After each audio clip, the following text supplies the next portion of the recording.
ॐ श्री आदित्यनारायणाय नमः। अथ श्री आदित्यहृदयस्तोत्रम्। ततो युद्धपरिश्रान्तं समरे चिन्तया स्थितं रावणं चाग्रतो दृष्ट्वा युद्धाय समुपस्थितं दैवतैश्च समागम्य द्रष्टुमभ्यागतो रणम् उपगम्याब्रवीद्रामम् अगस्त्यो भगवांस्तदा राम राम महाबाहो शृणु गुह्यं सनातनं येन सर्वा नरीन्वत्स समरे विजयिष्यसि आदित्यहृदयं पुण्यं सर्वशत्रुविनाशनं जयावहं जपं नित्यं अक्षयं परमं शिवं सर्वमङ्गलमाङ्गल्यं सर्वपापप्रणाशनं चिन्ताशोकप्रशमनम् आयुर्वर्धनमुत्तमं रश्मिमन्तं समुद्यन्तं देवासुरनमस्कृतं पूजयस्व विवस्वन्तं भास्करं भुवनेश्वरं सर्वदेवात्मको ह्येषा तेजस्वी रश्मिभावनः एष देवासुरगणान् लोकान् पाति गभस्तिभिः एष ब्रह्मा च विष्णुश्च शिवः स्कन्दः प्रजापतिः महेन्द्रो धनदः कालो यमः सोमो ह्यपाम्पतिः पितरो वसवः साध्या अश्विनौ मरुतो मनुः वायुर्वह्निः प्रजः प्राणा ऋतुकर्ता प्रभाकरः आदित्यः सविता सूर्यः खगः पूषा गभस्तिमान् सुवर्णसदृशो भानुर्हिरण्यरेता दिवाकरः हरिदश्वः सहस्रार्चिः सप्तसप्तिर्मरीचिमान् तिमिरोन्मथनः शम्भोस्त्वष्टा मार्तण्डकोऽंशुमान् हिरण्यगर्भः शिशिरस्तपनोहस्करो रविः अग्निगर्भोदितिः पुत्रः शङ्खः शिशिरनाशनः व्योमनाथस्तमो भेदी ऋग्यजुः सामपारगः घनवृष्टिरपां मित्रो विन्ध्यवीथिप्लवङ्गमः आतपी मण्डली मृत्युः पिङ्गलः सर्वतापनः कविर्विश्वो महातेजा रक्तः सर्वभवोद्भवः नक्षत्रग्रहताराणाम् अधिपो विश्वभावनः तेजसामपि तेजस्वी द्वादशात्मन्नमोऽस्तु ते नमः पूर्वाय गिरये पश्चिमायाद्रये नमः ज्योतिर्गणानां पतये दीनाधिपतये नमः जयाय जयभद्राय हर्यश्वाय नमो नमः नमो नमः सहस्रांशो आदित्याय नमो नमः नमो उग्राय वीराय सारंगाय नमो नमः नमः पद्मप्रबोधाय प्रचण्डाय नमोऽस्तु ते ब्रह्मेशानाच्युतेशाय सुरायादित्यवर्चसे भास्वते सर्वभक्ष्याय रौद्राय वपुषे नमः तमोघ्नाय हिमग्नाय शत्रुघ्नायामितात्मने कृतघ्नघ्नाय देवाय ज्योतिषां पतये नमः तप्तचामीकराभाय हरये विश्वकर्मणे नमस्तमोभिनिघ्नाय रुचये लोकसाक्षिणे नाशयत्येष वैभूतं तमेव सृजति प्रभुः पायत्येष तपत्येष वर्षत्येष गभस्तिभिः एष सुप्तेषु जागर्ति भूतेषु परिनिष्ठितः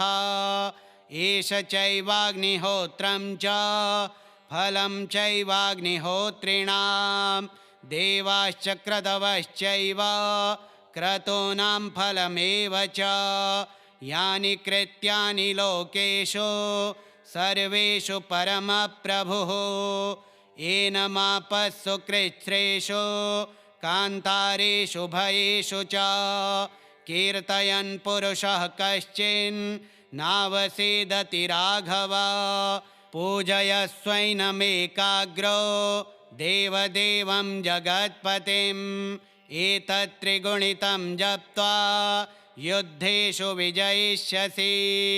अस्मिन् क्षणे महाबाहो रावणं त्वं जहिष्यसि एवमुक्त्वा ततोऽगस्त्यो जगाम स यथा गतम् एतच्छ्रुत्वा महातेजा नष्टशोको भवत्तदा धारयामास सुप्रीतो राघवः प्रयतात्मवान् आदित्यं प्रेक्ष्य जप्त्वेदं परं हर्षम् अवाप्तवान् त्रिराचम्य शुचिर्भूत्वा धनुरादाय वीर्यवान् रावणं प्रेक्ष्य हृष्टात्मा जयार्थं समुपागमत् सर्वयत्नेन महता वृतस्तस्य वधेऽभवत् अथ रविरवदन्निरीक्ष्य रामं मुदितमनाः परमं प्रहृष्यमाणः निशिचरपतिसंशयं विदित्वा सुरगणमध्यगतो वचस्त्वरेति ततो युद्धपरिश्रान्तं समरे चिन्तया स्थितं रावणं चाग्रतो दृष्ट्वा युद्धाय समुपस्थितं दैवतैश्च समागम्य द्रष्टुमभ्यागतो रणम् उपगम्याब्रवीद्रामम् अगस्त्यो भगवांस्तदा राम राम महाबाहो शृणु गुह्यं सनातनं येन सर्वा नरीन्वत्स समरे विजयिष्यसि आदित्यहृदयं पुण्यं सर्वशत्रुविनाशनं जयावहं जपं नित्यम् अक्षयं परमं शिवं सर्वमङ्गलमाङ्गल्यं सर्वपापप्रणाशनं चिन्ताशोकप्रशमनम् आयुर्वर्धनमुत्तमं रश्मिमन्तं समुद्यन्तं देवासुरनमस्कृतं पूजयस्व विवस्वन्तं भास्करं भुवनेश्वरं सर्वदेवात्मको ह्येषा तेजस्वी रश्मिभावनः एष देवासुरगणान् लोकान् पाति गभस्तिभिः एष ब्रह्मा च विष्णुश्च शिवः स्कन्दः प्रजापतिः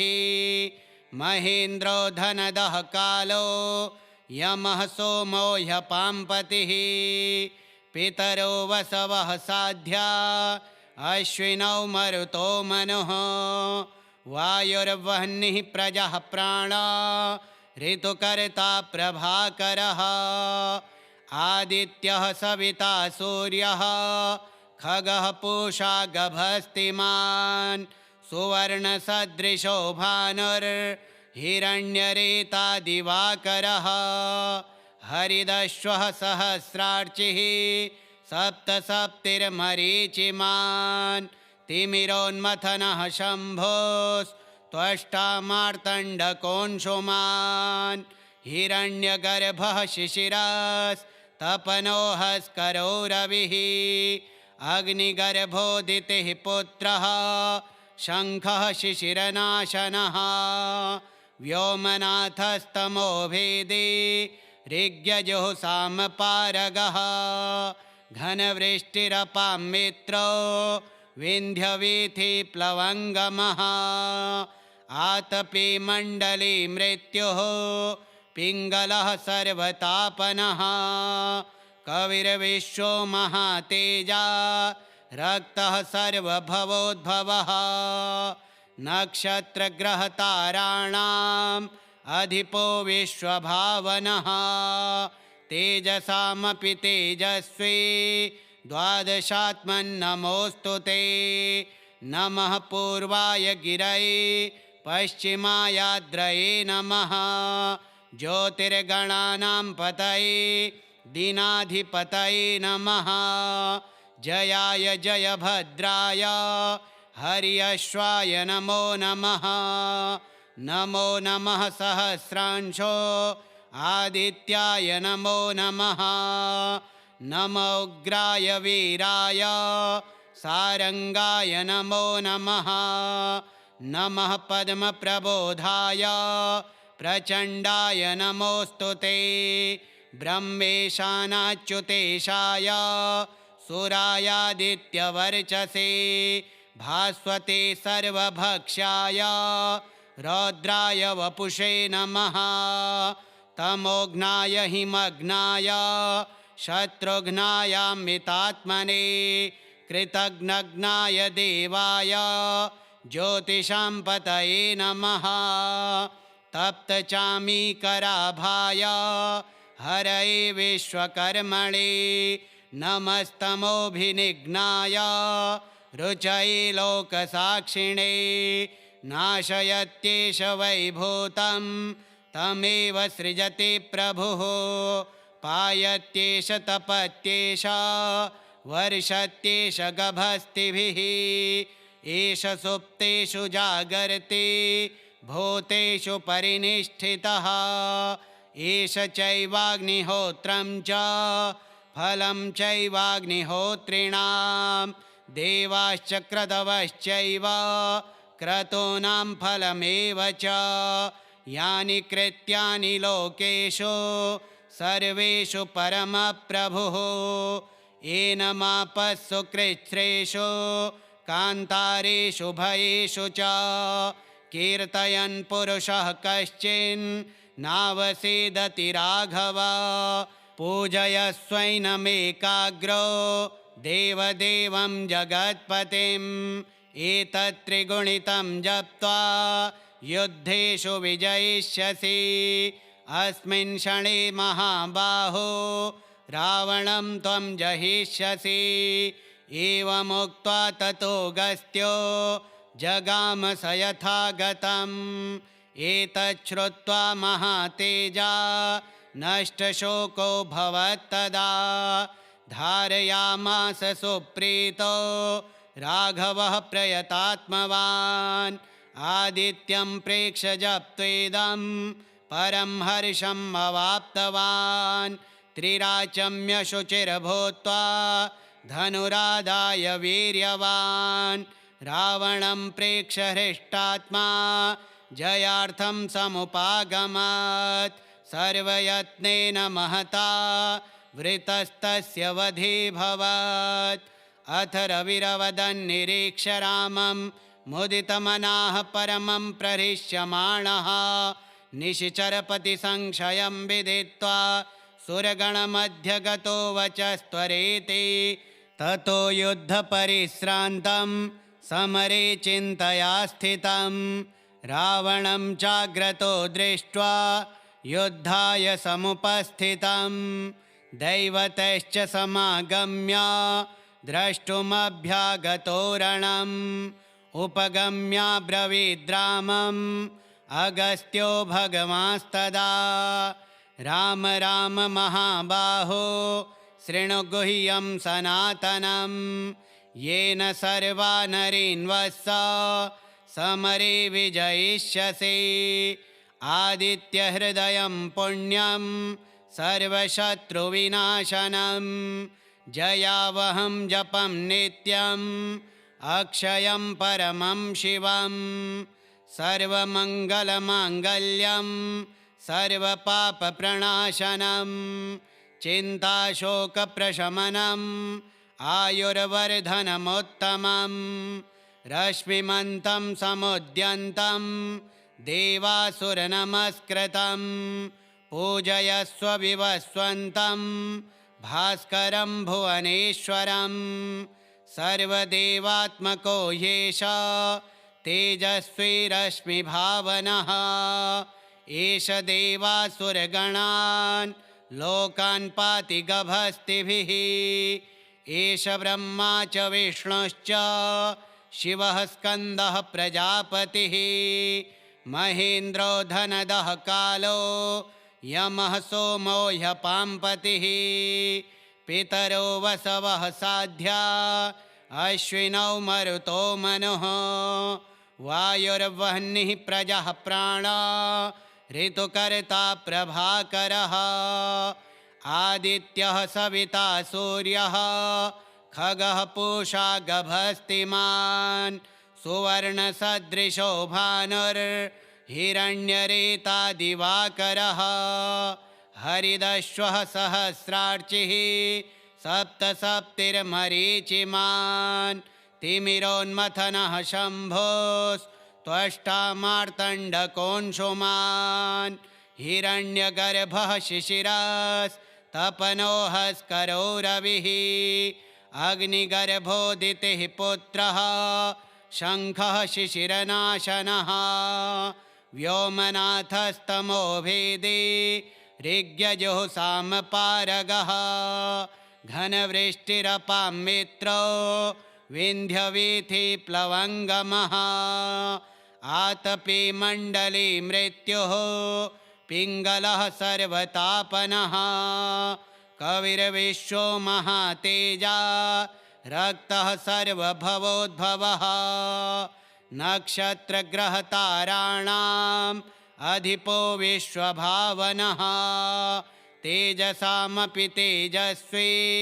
द्वादशात्मन्नमोऽस्तु ते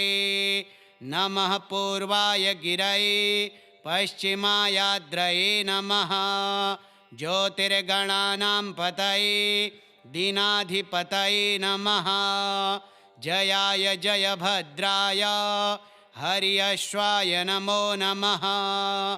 नमो नमः सहस्रांशो आदित्याय नमो नमः नमो उग्राय वीराय सारंगाय नमो नमः नमः पद्मप्रबोधाय प्रचण्डाय नमोऽस्तु ते ब्रह्मेशानाच्युतेशाय सुरायादित्यवर्चसे भास्वते सर्वभक्ष्याय रौद्राय वपुषे नमः तमोघ्नाय हिमग्नाय शत्रुघ्नायामितात्मने कृतघ्नघ्नाय देवाय ज्योतिषां पतये नमः तप्तचामीकराभाय हरये विश्वकर्मणे नमस्तमोभिनिघ्नाय रुचये लोकसाक्षिणे नाशयत्येष वैभूतं तमेव सृजति प्रभुः पायत्येष तपत्येष वर्षत्येष गभस्तिभिः एष सुप्तेषु जागर्ति भूतेषु परिनिष्ठितः एष चैवाग्निहोत्रं च फलं चैवाग्निहोत्रिणां देवाश्च क्रतवश्चैव क्रतूनां फलमेव च यानि कृत्यानि लोकेषु सर्वेषु परमप्रभुः एनमापस्सु कृच्छ्रेषु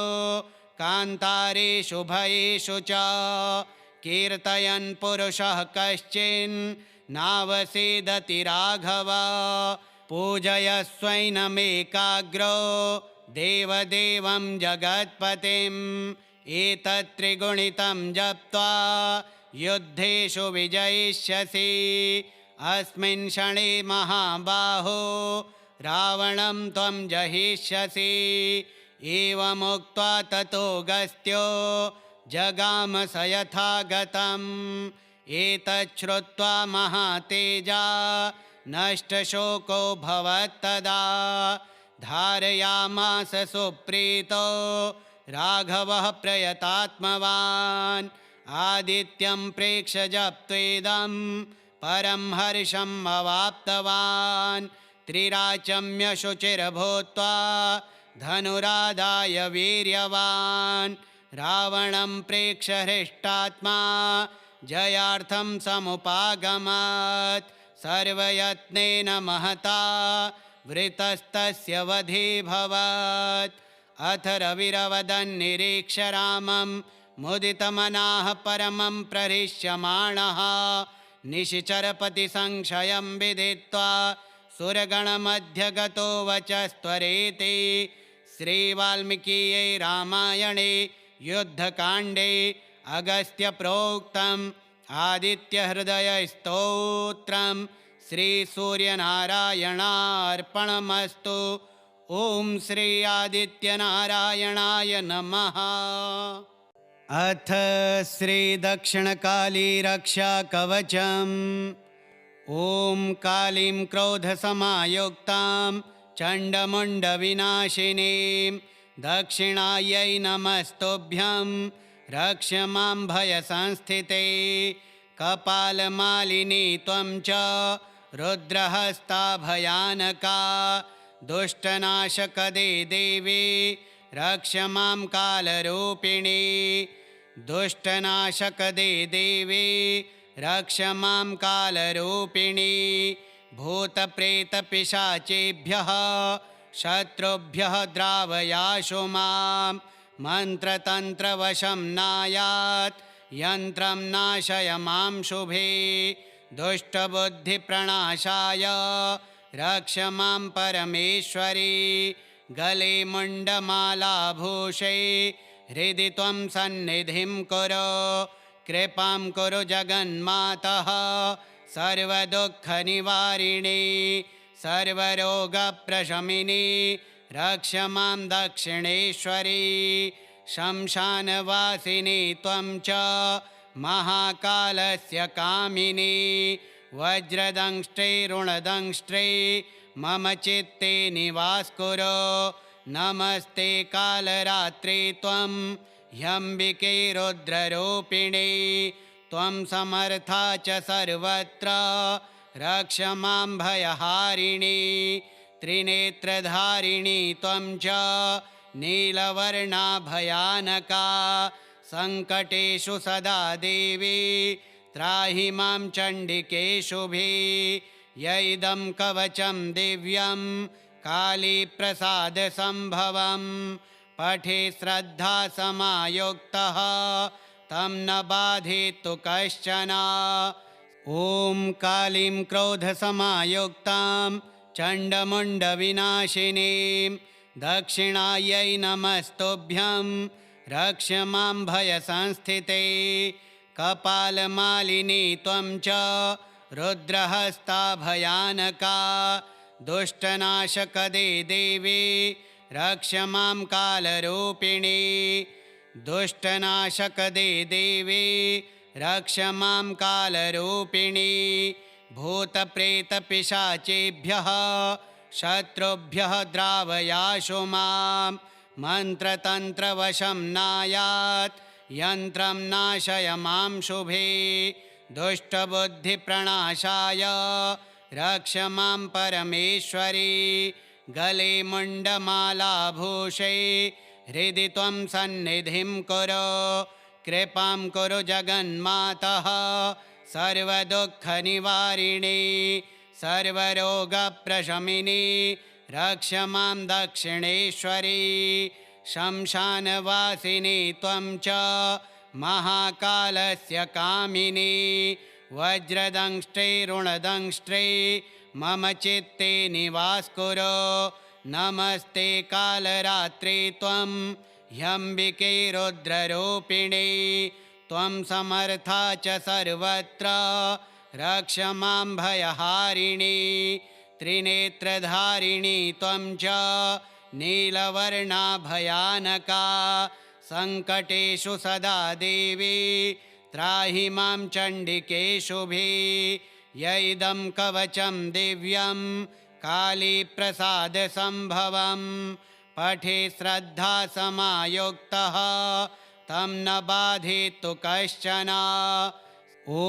कालीं क्रोधसमायुक्तां चण्डमुण्डविनाशिनीं दक्षिणायै नमस्तुभ्यं रक्ष मां भयसंस्थिते कपालमालिनी त्वं च रुद्रहस्ता भयानका दुष्टनाशकदे देवी रक्ष मां कालरूपिणी दुष्टनाशकदे देवी रक्ष मां कालरूपिणी भूतप्रेतपिशाचेभ्यः शत्रुभ्यः द्रावयाशु मां मन्त्रतन्त्रवशं नायात् यन्त्रं नाशय मां शुभे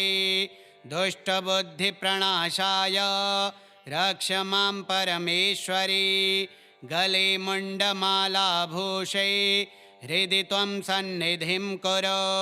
कृपां कुरु जगन्मातः सर्वदुःखनिवारिणी सर्वरोगप्रशमिनी रक्ष मां दक्षिणेश्वरी शमशानवासिनी त्वं च महाकालस्य कामिनी वज्रदंष्ट्रे ऋणदंष्ट्रे मम चित्ते निवास कुरु नमस्ते कालरात्रे त्वं ह्यम्बिके रुद्ररूपिणी त्वं समर्था च सर्वत्र रक्ष मां भयहारिणी त्रिनेत्रधारिणी त्वं च नीलवर्णा भयानका संकटेषु सदा देवी त्राहि मां चण्डिके शुभे यैदं कवचं दिव्यं कालीप्रसादसम्भवं पठे श्रद्धा समायुक्तः तं न बाधेतु कश्चन ॐ कालीं क्रोधसमायुक्तां चण्डमुण्डविनाशिनीं दक्षिणायै नमस्तुभ्यं रक्ष मां भयसंस्थिते कपालमालिनी त्वं च रुद्रहस्ता भयानका दुष्टनाशकदे देवी रक्ष मां कालरूपिणी दुष्टनाशकदे देवी रक्ष मां कालरूपिणी भूतप्रेतपिशाचेभ्यः शत्रुभ्यः द्रावयाशु मां मन्त्रतन्त्रवशं नायात् यन्त्रं नाशय मां शुभे दुष्टबुद्धिप्रणाशाय रक्ष मां परमेश्वरी गले मुण्डमालाभूषे हृदि त्वं सन्निधिं कुरु कृपां कुरु जगन्मातः सर्वदुःखनिवारिणी सर्वरोगप्रशमिनी रक्ष मां दक्षिणेश्वरी शमशानवासिनी त्वं च महाकालस्य कामिनी वज्रदंष्ट्रे ऋणदंष्ट्रे मम चित्ते निवास कुरु नमस्ते कालरात्रे त्वं ह्यम्बिके रुद्ररूपिणी त्वं समर्था च सर्वत्र रक्ष मां भयहारिणी त्रिनेत्रधारिणी त्वं च नीलवर्णा भयानका संकटेषु सदा देवी त्राहि मां चण्डिके शुभे यैदं कवचं दिव्यं कालीप्रसादसम्भवं पठे श्रद्धा समायुक्तः तं न बाधेतु कश्चन ॐ कालीं क्रोधसमायुक्तां चण्डमुण्डविनाशिनीं दक्षिणायै नमस्तुभ्यं रक्ष मां भयसंस्थिते कपालमालिनी त्वं च रुद्रहस्ता भयानका दुष्टनाशकदे देवी रक्ष मां कालरूपिणी दुष्टनाशकदे देवी रक्ष मां कालरूपिणी भूतप्रेतपिशाचेभ्यः शत्रुभ्यः द्रावयाशु मां मन्त्रतन्त्रवशं नायात् यन्त्रं नाशय मां शुभे दुष्टबुद्धिप्रणाशाय रक्ष मां परमेश्वरी गले मुण्डमालाभूषे हृदि त्वं सन्निधिं कुरु कृपां कुरु जगन्मातः सर्वदुःखनिवारिणी सर्वरोगप्रशमिनी रक्ष मां दक्षिणेश्वरी शंशानवासिनी त्वं च महाकालस्य कामिनी वज्रदंष्ट्रैरुणदंष्ट्रै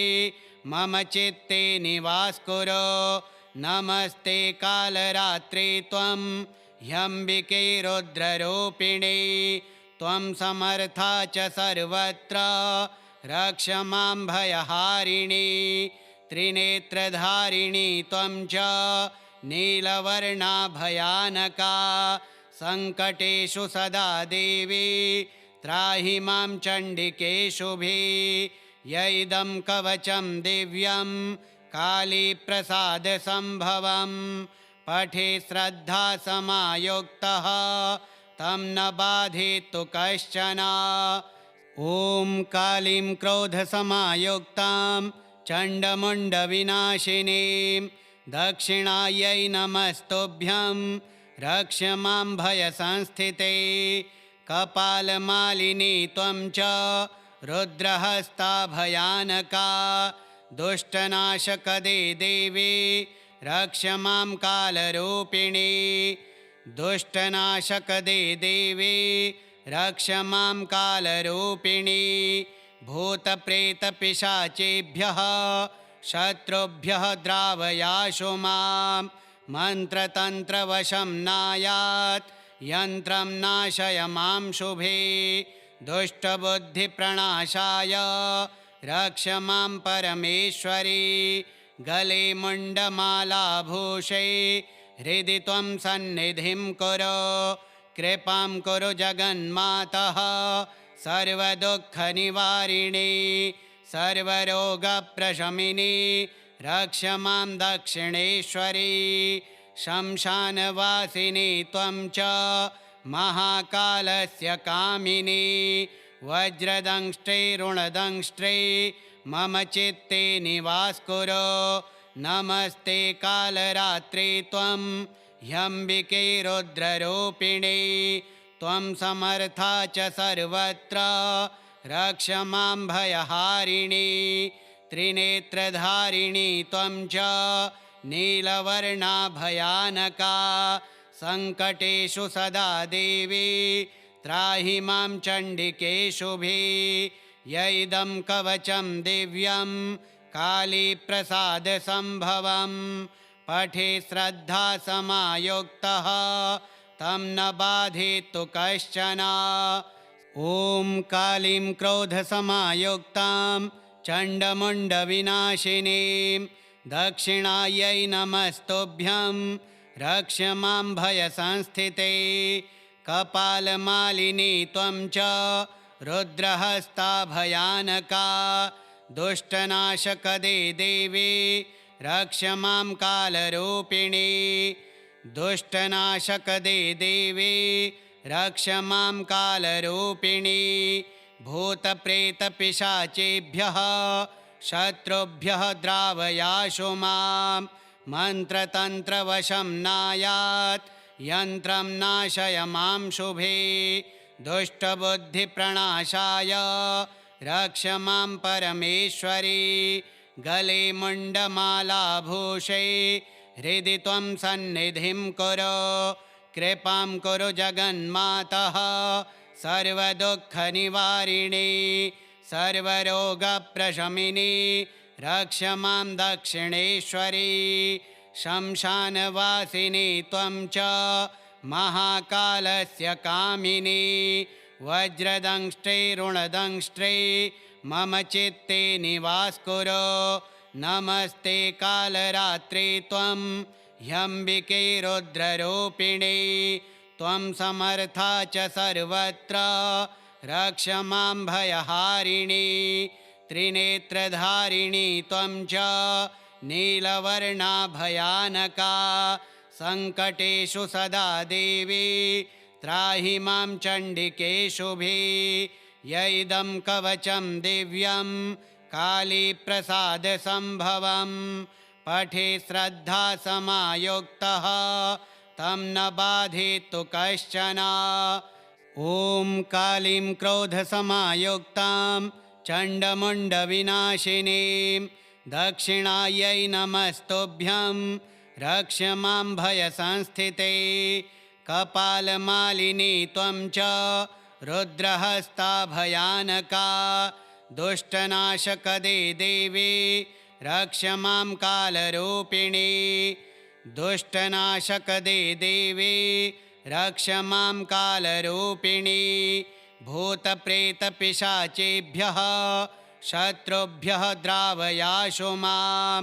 मन्त्रतन्त्रवशं नायात् यन्त्रं नाशय मां शुभे दुष्टबुद्धिप्रणाशाय रक्ष मां परमेश्वरी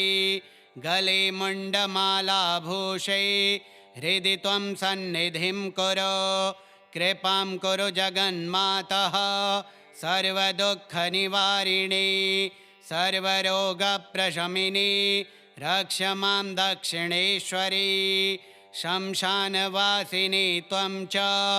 महाकालस्य कामिनी वज्रदंष्ट्रे ऋणदंष्ट्रे मम चित्ते निवास कुरु नमस्ते कालरात्रि त्वं ह्यम्बिके रुद्ररूपिणी त्वं समर्था च सर्वत्र रक्ष मां भयहारिणी त्रिनेत्रधारिणी त्वं च नीलवर्णा भयानका सङ्कटेषु सदा देवी त्राहि मां चण्डिके शुभे यैदं कवचं दिव्यं कालीप्रसादसम्भवं पठे श्रद्धा समायुक्तः तं न बाधेत्तु कश्चन ॐ कालीं क्रोधसमायुक्तां चण्डमुण्डविनाशिनीं दक्षिणायै नमस्तुभ्यं रक्ष मां भयसंस्थिते कपालमालिनी त्वं च रुद्रहस्ता भयानका दुष्टनाशकदे देवी रक्ष मां कालरूपिणी दुष्टनाशकदे देवी रक्ष मां कालरूपिणी भूतप्रेतपिशाचेभ्यः शत्रुभ्यः द्रावयाशु मां मन्त्रतन्त्रवशं नायात् यन्त्रं नाशय मां शुभे दुष्टबुद्धिप्रणाशाय रक्ष मां परमेश्वरी गले मुण्डमालाभूषे हृदि त्वं सन्निधिं कुरु कृपां कुरु जगन्मातः सर्वदुःखनिवारिणी सर्वरोगप्रशमिनी रक्ष मां दक्षिणेश्वरी शमशानवासिनी त्वं च महाकालस्य कामिनी वज्रदंष्ट्रे ऋणदंष्ट्रे मम चित्ते निवास कुरु नमस्ते कालरात्रि त्वं ह्यम्बिके रुद्ररूपिणी त्वं समर्था च सर्वत्र रक्ष मां भयहारिणी त्रिनेत्रधारिणी त्वं च नीलवर्णा भयानका सङ्कटेषु सदा देवी त्राहि मां चण्डिके शुभे यैदं कवचं दिव्यं कालीप्रसादसम्भवं पठे श्रद्धा समायुक्तः तं न बाधेत्तु कश्चन ॐ कालीं क्रोधसमायुक्तां चण्डमुण्डविनाशिनीं दक्षिणायै नमस्तुभ्यं रक्ष मां भयसंस्थिते कपालमालिनी त्वं च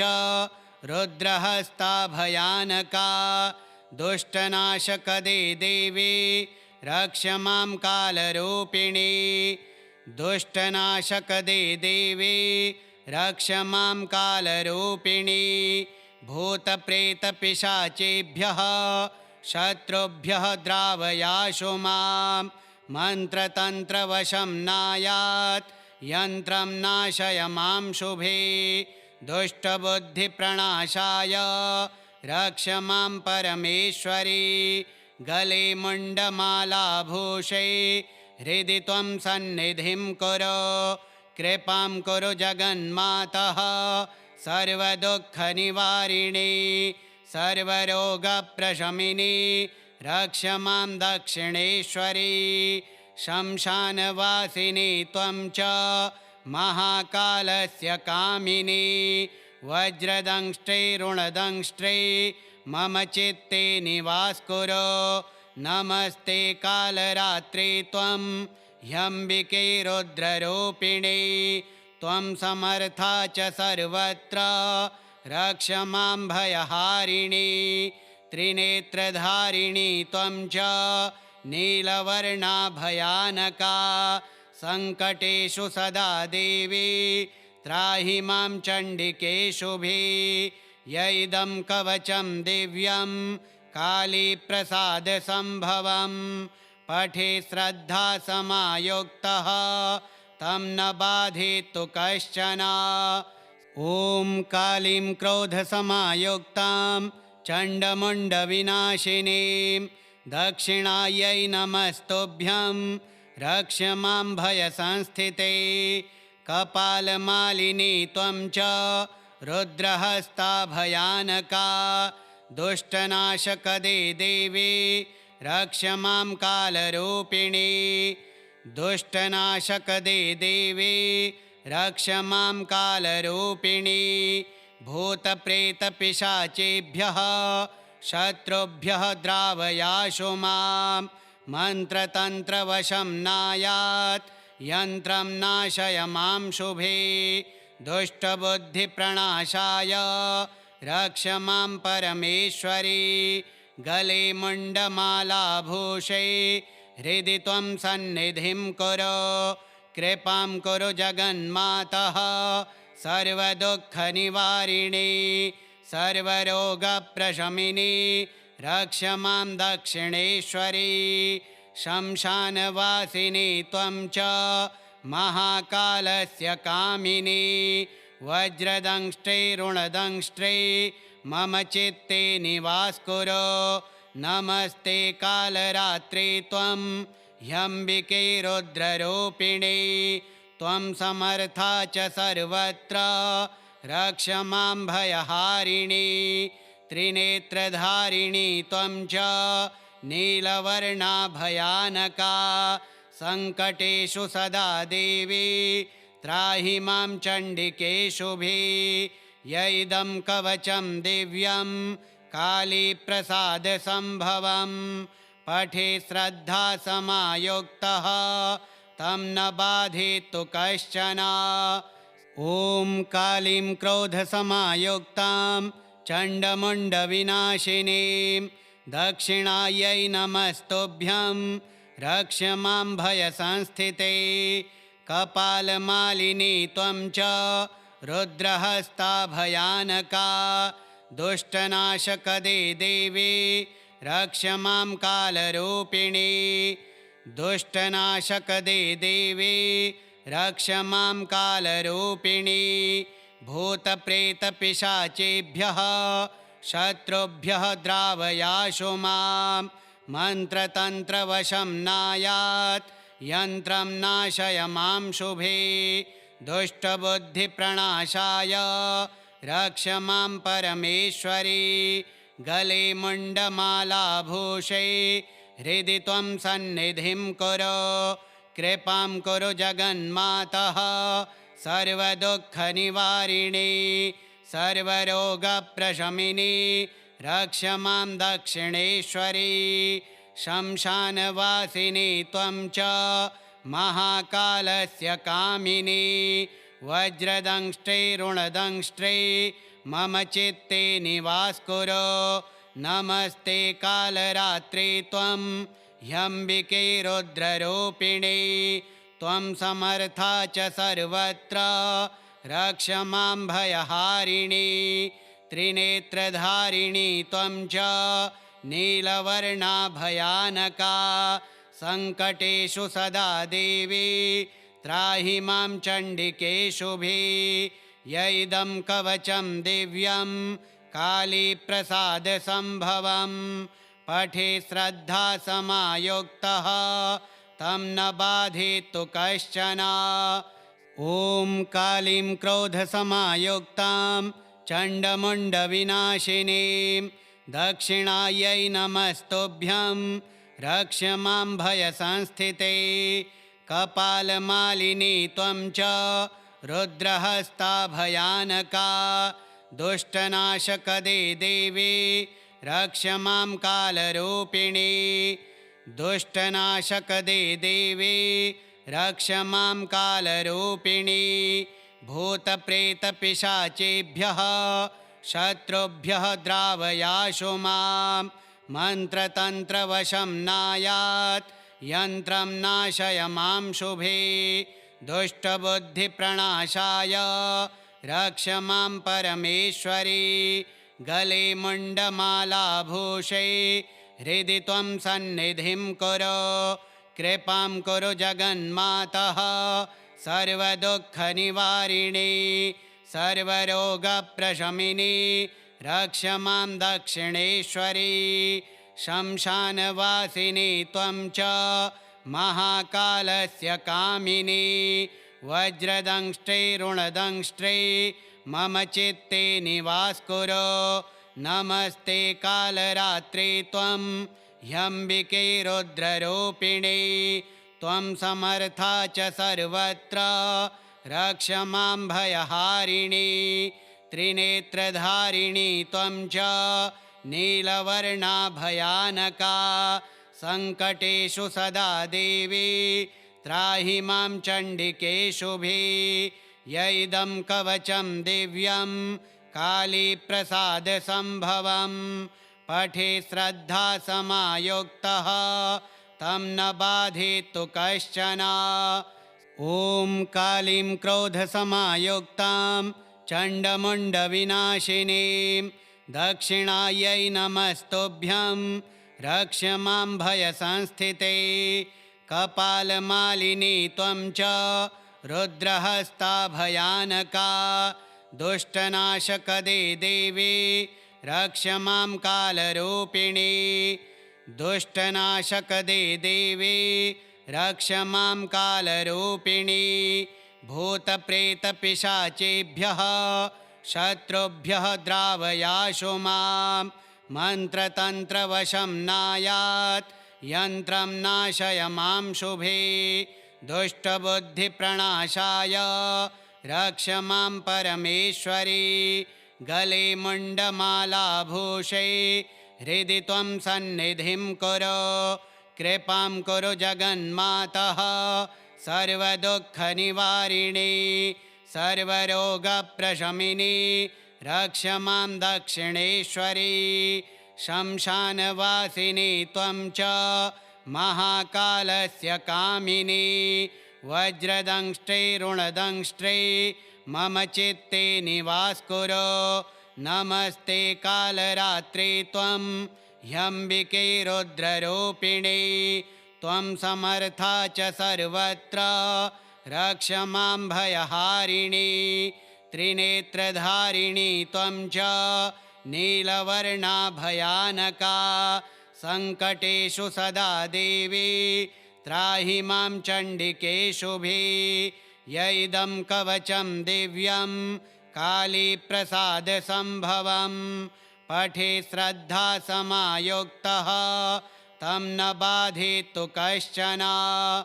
ॐ कालीं क्रोधसमायुक्तां चण्डमुण्डविनाशिनीं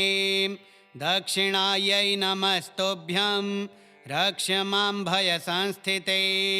कपालमालिनी त्वं च रुद्रहस्ता भयानका दुष्टनाशकदे देवी रक्ष मां कालरूपिणी दुष्टनाशकदे देवी रक्ष मां कालरूपिणी भूतप्रेतपिशाचेभ्यः शत्रुभ्यः द्रावयाशु मां मन्त्रतन्त्रवशं नायात् यन्त्रं नाशय मां शुभे दुष्टबुद्धिप्रणाशाय रक्ष मां परमेश्वरी गले मुण्डमालाभूषे हृदि त्वं सन्निधिं कुरु कृपां कुरु जगन्मातः सर्वदुःखनिवारिणी सर्वरोगप्रशमिनी रक्ष मां दक्षिणेश्वरी शमशानवासिनी त्वं च महाकालस्य कामिनी वज्रदंष्ट्रैरुणदंष्ट्रै मम चित्ते निवास्कुरु नमस्ते कालरात्रे त्वं ह्यम्बिके रुद्ररूपिणे त्वं समर्था च सर्वत्र रक्ष मां भयहारिणी त्रिनेत्रधारिणी त्वं च नीलवर्णा भयानका सङ्कटेषु सदा देवी त्राहि मां चण्डिके शुभे य इदं कवचं दिव्यं कालीप्रसादसम्भवं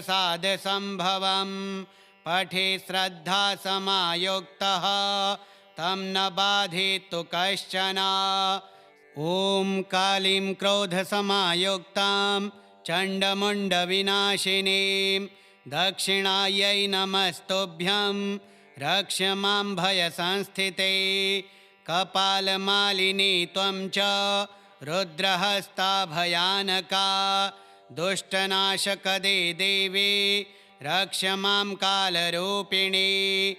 दुष्टनाशकदे देवी रक्ष मां कालरूपिणी भूतप्रेतपिशाचेभ्यः शत्रुभ्यः द्रावयाशु मां मन्त्रतन्त्रवशं नायात् यन्त्रं नाशय मां शुभे दुष्टबुद्धिप्रणाशाय रक्ष मां परमेश्वरी गले मुण्डमालाभूषे हृदि त्वं सन्निधिं कुरु कृपां कुरु जगन्मातः सर्वदुःखनिवारिणी सर्वरोगप्रशमिनी रक्ष मां दक्षिणेश्वरी शंशानवासिनी त्वं च महाकालस्य कामिनी वज्रदंष्ट्रैरुणदंष्ट्रै मम चित्ते निवास्कुरु नमस्ते कालरात्रे त्वं ह्यम्बिके रुद्ररूपिणे त्वं समर्था च सर्वत्र रक्ष मां भयहारिणी त्रिनेत्रधारिणी त्वं च नीलवर्णा भयानका सङ्कटेषु सदा देवी त्राहि मां चण्डिके शुभे य इदं कवचं दिव्यं कालीप्रसादसम्भवं पठे श्रद्धासमायुक्तः तं न बाधेत्तु कश्चन। श्रीमुण्डमालातन्त्रे दक्षिणकाली रक्षाकवचं श्रीदक्षिणकालिकार्पणमस्तु।